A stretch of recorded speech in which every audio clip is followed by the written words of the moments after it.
बिस्मिल्लाहिर्रहमानिर्रहीम। Mathematics first year national book foundation exercise 2.5 पहला question हम कर चुके हैं, जिसमें एचेलॉन और रिड्यूस एचेलॉन फॉर्म आपको करवाया जा चुका है। दूसरा क्वेश्चन हमारे पास find the rank of the following matrix है। हमने रैंक फाइंड आउट करना है। रैंक के लिए बहुत इंपॉर्टेंट चीज है, आपको पता होना चाहिए कि एचेलॉन फॉर्म क्या है। एचेलॉन फॉर्म आपने लाजमी करनी है। एचेलॉन फॉर्म आपको उस दिन भी बता के आया था कि लीडिंग एलिमेंट आपके पास 0 होना चाहिए और ये आपके पास लोअर ट्रायंगल के लीडिंग एलिमेंट 1 होना चाहिए, सॉरी, और लोअर ट्रायंगल आपके पास क्या होनी चाहिए, 0 होनी चाहिए। और रैंक बेसिकली क्या होगा कि आपने यहाँ पे देखना है कि नॉन जीरो रोज कितनी है। ऐसी रोज जिसमें सारे एलिमेंट 0 ना हुए हों वो कितनी है। अगर एक एलिमेंट भी 0 उसमें प्रॉब्लम नहीं, सारे एलिमेंट को 0 होना चाहिए। तो इसका मतलब है कि अगर सारे एलिमेंट 0 हो गए तो वो रो आपके पास रैंक नहीं होगी, बाकी हम उसको तीनों रोज को काउंट कर देंगे। कोई मुश्किल चीज नहीं है।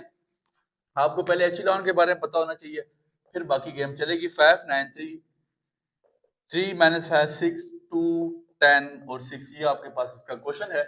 देखें, आपको बताया गया था कि लीडिंग एलिमेंट 1 बनाना है। अब यहाँ पे लीडिंग एलिमेंट 1 बनाने के लिए एक प्रॉब्लम है। 5 को 1 बनाने के लिए डिवाइड बाय 5 करेंगे। अगर मैं डिवाइड बाय 5 करूंगा तो 5 बाय 5 1 तो हो जाएगा, लेकिन अगली चीज कॉम्प्लिकेटेड हो जाएगी। 9 बाय 5 बन जाएगा, 3 बाय 5 बन जाएगा पहली रो में, तो वो थोड़ी सी कॉम्प्लिकेशन क्रिएट करेगी। इसलिए यहाँ पे कुछ और ऑपरेशन लगाते हैं। अगर मैं ऐसा करूं, R2 - R1 करूं, तो R2 - R1 नहीं, R2 - R3 करूं तो क्या हो जाएगा। देखें, 3 - 2 1 बन जाएगा। 3 - 2 1 -5 -10 ये हो जाएगा -15, और फिर आपके पास 6 - 6 क्या हो जाएगा, 0। अब करेंगे क्या, यहाँ तक देखें 1 ऑलरेडी आसानी से बन रहा है, तो मुझे क्या जरूरत है डिवाइड बाय 5 करने की। अब सवाल ये पैदा होता है, सर यहाँ पे तो रो 2 में 1 आ गया, रो 1 में होना चाहिए था। तो मैं इसको इंटरचेंज कर सकता हूँ, R2 को इंटरचेंज कर दूंगा R1 के साथ, तो 1 को अब ऊपर ले जाएंगे, आसानी से रो को हम चेंज कर सकते हैं। 5 9 3 और 2 10 6, ये आपके पास आ गया।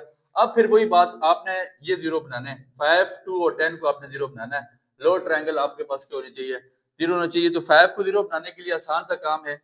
तो अब तो मेरे पास एक एलिमेंट, तो लीडिंग एलिमेंट 1 आ चुका है ऑलरेडी, तो मैं क्या करूंगा, R2 - 5 R1 और R3 - 2 R1।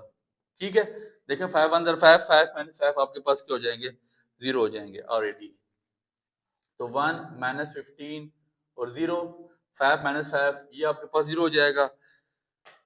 फिर 9 - 5 7 5 15 are 75 और -9 तो माइनस आपके पास क्या जाएगा, 84, और ये आपके पास आ जाएगा 3, ये भी 0 हो जाएगा, ये 40 हो जाएगा, और यहाँ पे आपके पास क्या हो जाएगा, 2R1 2 0 0, तो ये आपके पास 6 ही बचेगा।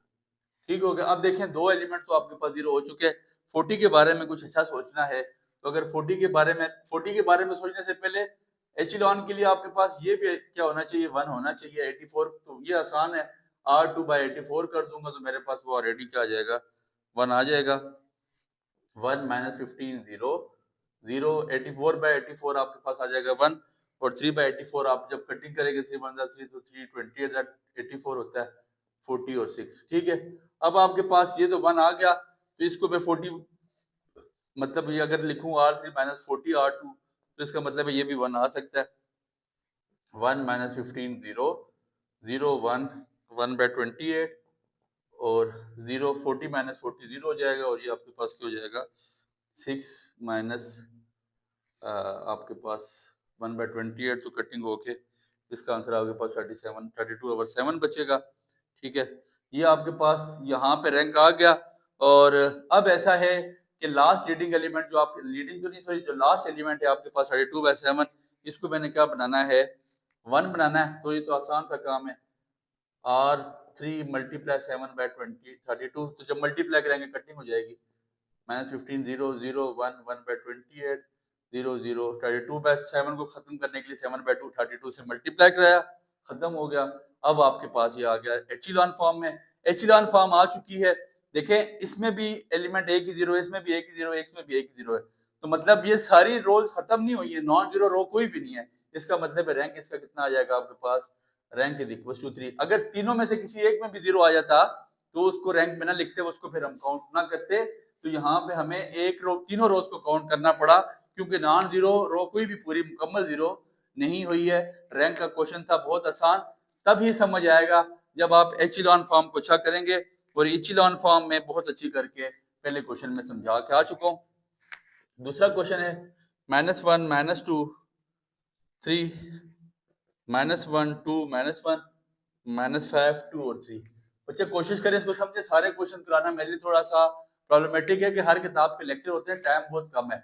अब देखें लीडिंग एलिमेंट 1 होना चाहिए, -1 का तो नहीं होना चाहिए, तो R1 डिवाइड बाय -1, ठीक है, तो -1 बाय -1 1 हो जाएगा, -2 बाय -1 1 हो जाएगा, 2 हो जाएगा, और 3 ओवर -3 -3 हो जाएगा, ठीक है। 2 -1 -5 2 और 3।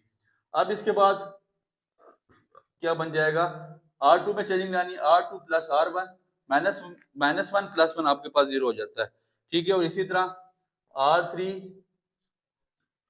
प्लस 5 R1, ठीक है, 1 2 -3, इसमें तो कोई चेंजिंग नहीं आएगी, -1 प्लस 1 0 हो जाएंगे, फिर 2 प्लस 2 आपके पास 4 हो जाएगा, -1 -3 -4 हो जाएगा, फिर -5 ये आपके पास 0 हो जाएगा, फिर R3 प्लस 5 R1 किया तो 2 प्लस 5 टू 10 प्लस आपके पास कितना आ जाएगा 12, और ये आपके पास आ जाएगा -12। अब फिर उसी तरह ये आपके पास क्या होना चाहिए 4, ये वाला सेंटर वाला डायगोनल वाला 4 1 होना चाहिए, तो मैं क्या कर दूंगा R2 बाय 4 करवा दूंगा, तो 0 1 -4 और 0 -4 सॉरी 4 से डिवाइड किया तो -1 बचा, 12 और -12, ठीक है। अब आप इसको 0 कर सकते हैं लोड इसको, तो क्या बन जाएगा R3 -12 R2, ठीक है। तो 12 को 1 से मल्टीप्लाई कराएंगे 12 हो जाएगा, 12 -12 0 1 2 -3 0 1 -1 0 0, और ये आपके पास हो जाएगा -12। अब ये -12 की जगह आपने क्या लाना है +12, तो डिवाइड बाय, वो आसान सा काम है, इसको 0, ये आपके पास ये प्रॉपर 0 भी हो जाता है, बल्कि ये प्रॉपर 0 हो चुका है ना जी, -12 + 12 -12 माइनस माइनस +12 R2, तो ये आपके पास 0 हो जाएगा। ये देखें तीसरी रो आपके पास बिल्कुल 0 हो चुकी है, इसको रैंक में नहीं लिखेंगे, एक और एक दो रोज आपके पास इसका क्या आ जाएगा रैंक, लिखिएगा रैंक इज इक्वल टू 2। इसके लिए एचिलॉन फॉर्म बहुत ज्यादा इंपॉर्टेंट है, एचिलॉन सीख क्या है। आगे बढ़ते हैं, 2 क्वेश्चन, एक मेरा एक आपका। क्वेश्चन नंबर 3 आपके दिन में डालते हैं, उसमें आसान सा काम है, R1 को R2 से माइनस करवा दें, जब माइनस कराएंगे तो 3 - 2 1 आ जाएगा, लीडिंग एलिमेंट ऑलरेडी आपके पास 1 आ जाएगा, उसमें कोई मसला नहीं है। और इंशाल्लाह इसके सारे नोट्स एजुकेशन विद हमजा के ग्रुप में जैसे ही चैप्टर हम खत्म करते हैं तो आपके पास रिटन PDF के नोट्स आ जाएंगे, इसमें कोई प्रॉब्लमेटिक चीज आपके लिए नहीं है, तो परेशान ना हो। जो चीज अगर आपको आप चाहते हैं कि आपके पास इसके नोट्स भी आ जाएं, आप इसको PDF देखें तो इंशाल्लाह ग्रुप में PDF आ जाते हैं।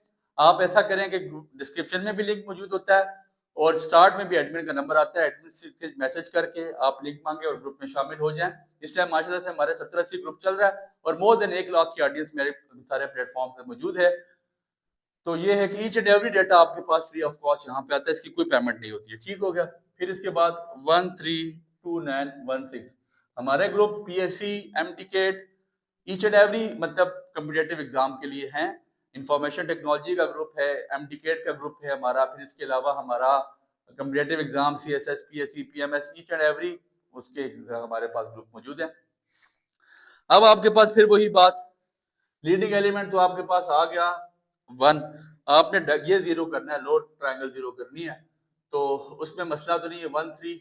अब देखें R2 0 होना चाहिए, तो मैं क्या कर दूंगा R2 - 2 R1, तो 2 - 2 आपके पास क्या हो जाएगा 0, और 9 - 3 to the 6, तो ये आपके पास क्या हो जाएगा 3, फिर R3 - R1, तो ये ऑलरेडी 1 - 1 0 हो जाएगा, 6 - 3 आपके पास 3 बच जाएगा, ठीक हो गया। अब कोशिश करें इस 3 को भी 1 बना लें, तो 1 3 मतलब R2 डिवाइड बाय 3 करूंगा तो 0 1 आ जाएगा 0, और ये आपके पास 3, और तीसरा ऑपरेशन फिर क्या लगाएंगे यहाँ पे, ये आपके पास हो जाएगा R3 - 3 R2, तो 1 3 0 1 0 और 3 - 3 आपके पास क्या हो जाएगा 0। तो ये आप देखें ये लोड ट्रायंगल 0 तो हो गई है, लेकिन रैंक आपके पास यहाँ पे पूरा नॉन जीरो एक पूरा आपके पास जो रो है वो 0 हो चुकी है, बाकी 2 0 नहीं है, तो रैंक आपके पास कितना आ जाएगा 2, जो पूरी 0 नहीं हुई। उम्मीद है आपको यहाँ तक की बात समझ आ गई होगी। इंशाल्लाह इसका नेक्स्ट लेक्चर हम नेक्स्ट जो क्वेश्चन बचता क्वेश्चन थे वो नेक्स्ट लेक्चर में करेंगे। दुआ में याद रखें, बहुत शुक्रिया।